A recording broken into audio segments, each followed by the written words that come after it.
Hello there, this is Richard Pokefan, a voice actor, aficionado, and video game collector. Welcome to yet another video game collection sort of video. This time we are going to talk about the Nintendo Switch, probably the most recent, or one of the recent consoles I have in my collection. And yeah, the Nintendo Switch, I've had it for quite a bit, got it from a CEX. And first game was Fire Emblem Warriors, but I'll get into that in a second. And yeah, I've actually been really enjoying my time with the Nintendo Switch. Been a lot of great games and great stuff on there. So yeah, I'm gonna start off with this bag that I managed to get for cheap and stuff. There's charging cable.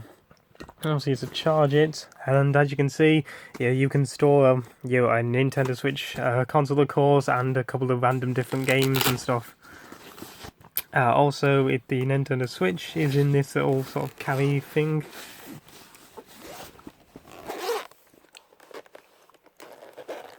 And inside, you've got the actual Switch itself. This is the black one.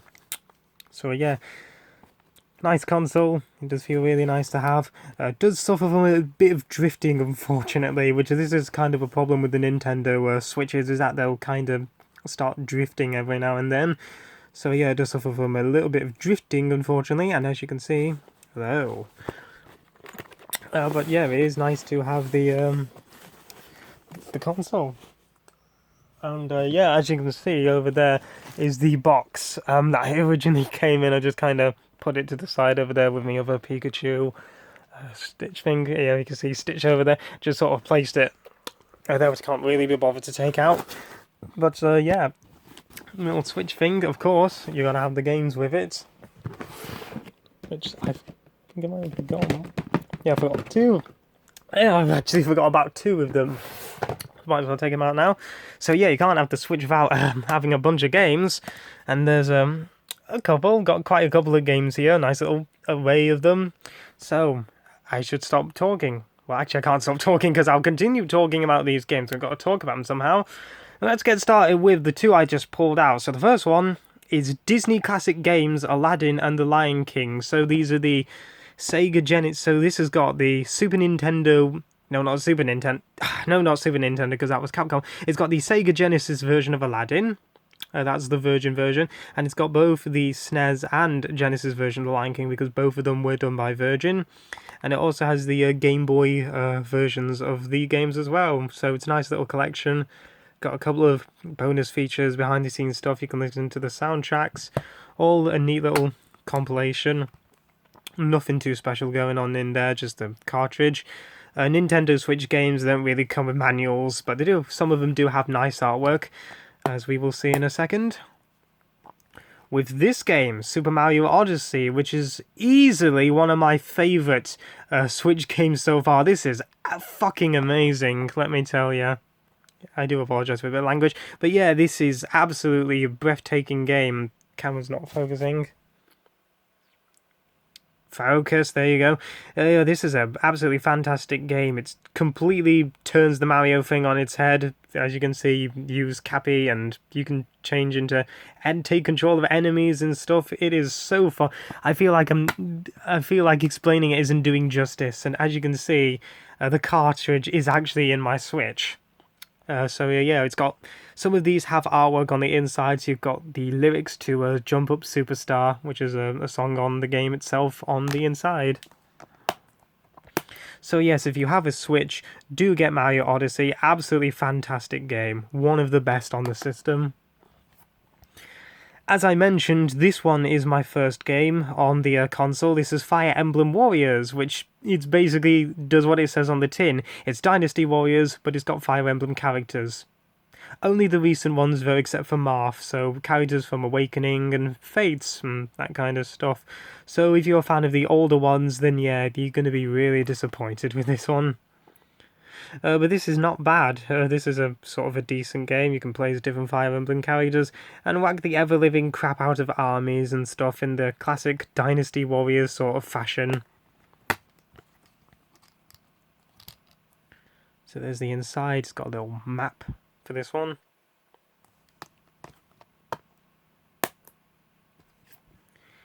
The Diablo 3 Eternal Collection. This one I haven't been playing all that much. I did play for a bit, but not really too much these days. It does have an exclusive Ganondorf armor set, obviously Ganon being from the Legend of Zelda series. This has all of the stuff in here, the main game, the 2 expansions. So yeah. Nothing in here aside from the license agreement. Good old Crash Bandicoot next. This is the Crash Bandicoot Insane Trilogy, which has 2 bonus levels included. Stormy Ascent, which is apparently a level from the first game that got cut, and then they added it back in here, and it's meant to be one of the hardest levels in all the Crash history, and Future Tense. And they did recently announce that the newer game, It's About Time, is being ported to the Switch. So yeah, that is really cool that they were able to do something like that. But of course, this is the original 3 games from the PlayStation. They're all looking really great, even on the Switch. And again, nothing too special on the inside.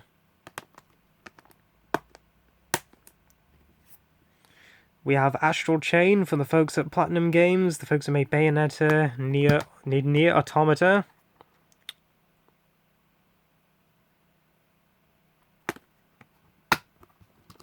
And again, we get really nice artwork. This is pretty common with the Nintendo games that have some really nice looking artwork on the inlay. We got the other Crash game. This is Crash Team Racing Nitro Fueled, an absolutely fantastic racer. This not only has all the tracks from Team Racing, this also has all the ones from Nitro Kart as well, which I do have on the PS2. And a whole bunch of different characters.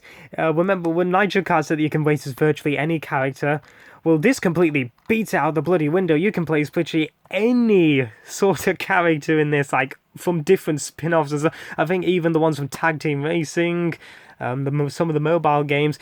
Yeah, so this has got virtually, literally, nearly every single character in this series. It's sort of like an absolute love letter to the franchise. But this one does have an insert. This is for the Electron Skins Pack, which I believe... Yeah, it expired last year on December 31st, 2020, so it won't actually work anymore, but it is nice to just have it there anyway. Next one is SpongeBob SquarePants Battle for Bikini Bottom Rehydrated, remastered version of the pretty good PS2 game. This was pretty surprising for a licensed game. Unfortunately, I accidentally stood on the case, so as you can see, it's a little bit damaged, unfortunately, silly old me. But yeah, this is pretty decent for a remastered version of the game.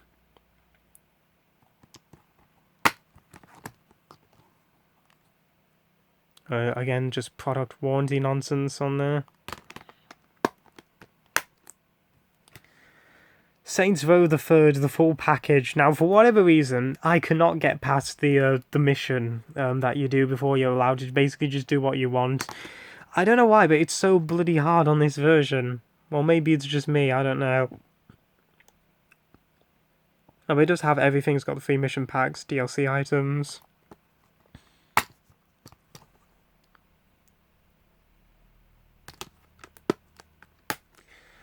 Obviously, we got the magnum opus of the Switch. Obviously, you can't... Obviously, what are you doing out of this? Super Smash Bros. Ultimate. And it is right, because it is an Ultimate game. It has everybody from all the past Smash Bros. Game, from the very first one to the Wii U one, a couple of new extra ones as well. Absolutely fantastic. This is the essential Smash Bros. Game that I think just beats everything else. So if you need a Smash Bros. Game, make it this one, because you are going to get a lot of bang for your buck with just how much content this has. Absolute fun. The World Ends With You, the final remix. I think this was originally sort of a mobile version, then they ported it over to the Switch. And obviously, this game has been getting a lot of buzz recently because of the anime series that's actually happening, I think, next month. So yeah, I will definitely check that out. It does look really good from what I've seen of the trailers. There's the inside, really, really nice artwork, as per usual. This game's getting a little bit of buzz too. Octopath Traveler, because this was originally a Nintendo Switch exclusive, but now it no longer is because it's been ported to PC, and now recently it's going to be released on the Xbox. So it's really cool that people are going to get a chance to check this game out. Of course, it's got a unique HD 2D style to like classic games, classic RPGs from back in the day. There's the inside. Fire Emblem Three Houses. Again, this is a game that I haven't really played too much, but I want to get back to it eventually.